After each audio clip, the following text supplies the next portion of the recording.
Leave the World Behind is a 2023 psychological thriller film directed by Sam Esmail, who's the creator of the TV show Mr. Robot. He's directed one other movie, and the film is now available on Netflix. It stars Julia Roberts, Ethan Hawke, Mahershala Ali, Kevin Bacon, and the film follows a family staying at a rental house in Long Island when a cyber attack occurs, leaving them with a blackout, no power, and it's about what happens when another family surprisingly appears at the house.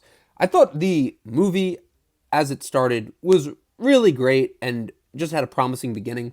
You know, there are bad movies out there that look really good, that have great introductions, that are interesting for a bit, and this movie is one of those. It's not a movie that, as I was watching, I was like, I do not like this film. I really was engaged. I thought it had a promising start. The characters were intriguing. I liked the setup. Although the movie mostly has like a lot of pretty cinematography, you're looking at this big rental house that the family stays in. You're intrigued. You're wondering what's going to happen there. The director always finds a way to kind of navigate this house and navigate the geography of the house and kind of leave you wondering what's going to happen. It's a very well shot and honestly, a pretty well structured film. It introduces you right away to Amanda, who's played by Julia Roberts, and her laid back husband, Clay, played by Ethan Hawke. Julia Roberts' character is more of the helicopter mom. They bring their two kids, and they're mostly glued to their phones for most of the plot. And the family embarks on this seemingly idyllic vacation to this remote house, which sets the stage for a suspenseful story. Like I was saying, the cinematography flaunts this picturesque vacation home, emphasizing the style over substance. I really did feel that was the case with this movie. That you have some really cool things happening at first that are intriguing, like they're at the beach and then a giant oil tanker washes ashore and you're wondering, why did that happen? It's interesting. It isn't, something that's really like that detrimental to the plot, but it does make you wonder. And then suddenly the power goes out and their creepy little daughter who watches the deer in the woods, she keeps watching the deer and it creates this intense, atmosphere. Then we get an introduction to Mahershala Ali's character, GH, as well as Miala, who plays his daughter. And basically, they show up in the middle of the night claiming they've escaped from the city where there's just a cyber attack, and they say this is their house and they live here. And this is an interesting moment where we don't know if we can believe them or if they can even be trusted, if this even is their house.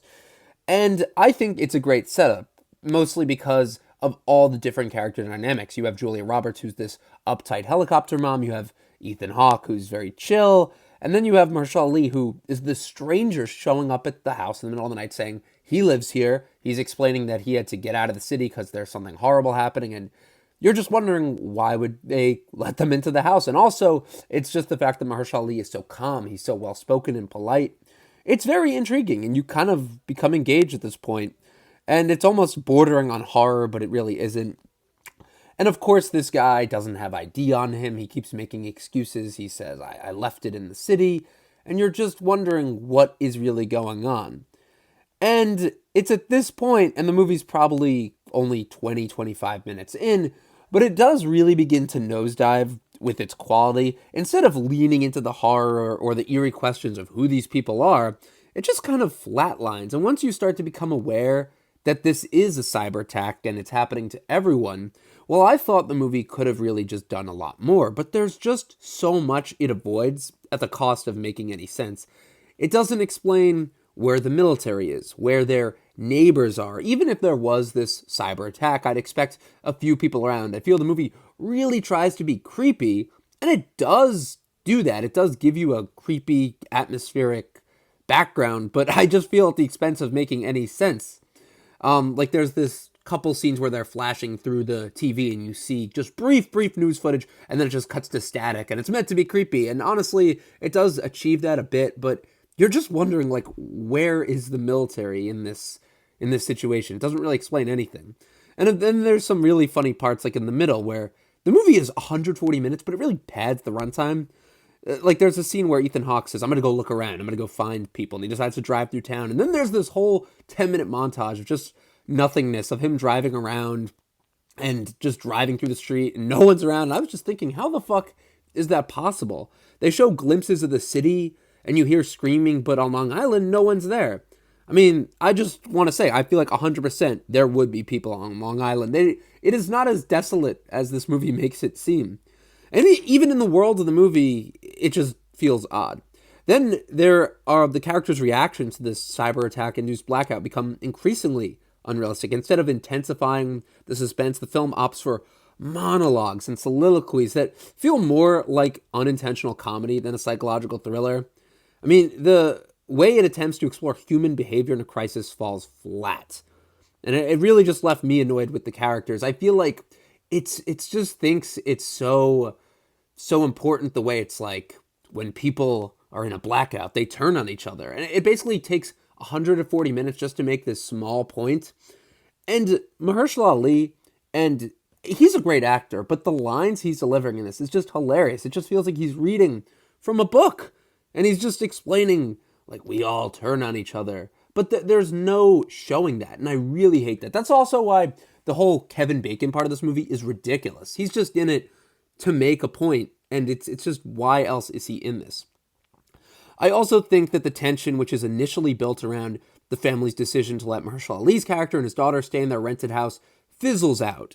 The subsequent scenes, that include Mahershala Ali leisurely walking on an abandoned beach trying to find people, it's hilarious. I mean, it goes from suspenseful to downright silly. They imply that his wife was on a plane and that there's no electricity, so planes are crashing. So there's this really dumb scene where he's just walking through a backyard, and it's like 10 minutes of him just looking around. There's trash everywhere. And then he comes across a watch in the sand, and like he slowly picks it up, and as he's picking up this watch, he's like, it's a hand. And then he looks around, and there's just like all this wreckage from a plane wreck. And I was just laughing. I was like, dude, did you not see this plane before? It's like the movie, this is like a great representation. The movie takes so long just to show us nothing. And then when it happens, you're just like, okay, where's the excitement? Where's the drama? And I just feel like it is too vague, too allegorical. It really should just give you less of this. It's like a paradox watching this. You just want something where there's drama, where there's answers, but it doesn't really provide that. And even if it's trying to say something, I didn't really get that. And it just has this awkward vibe to it. I really think that this movie is really creepy. It's almost like a high-budget Skinamarink, if you will, where nothing's really making a ton of sense, but it is a little interesting and eerie. I'd rather they keep us in the dark mostly, but this just relies too much on monologues that really feel like they're ripped from the book. I wish it combined the tension of the cyber attack and also dealing with the strangers, but it just opts not to deal with the two families having a conflict, which, I don't know, seems like it would have been a lot better. And the movie also takes this bizarre turn where the family is trying to leave to go back to the city. This is the Ethan Hawke, Julia Roberts family. And then all of a sudden, sentient Teslas start pursuing them.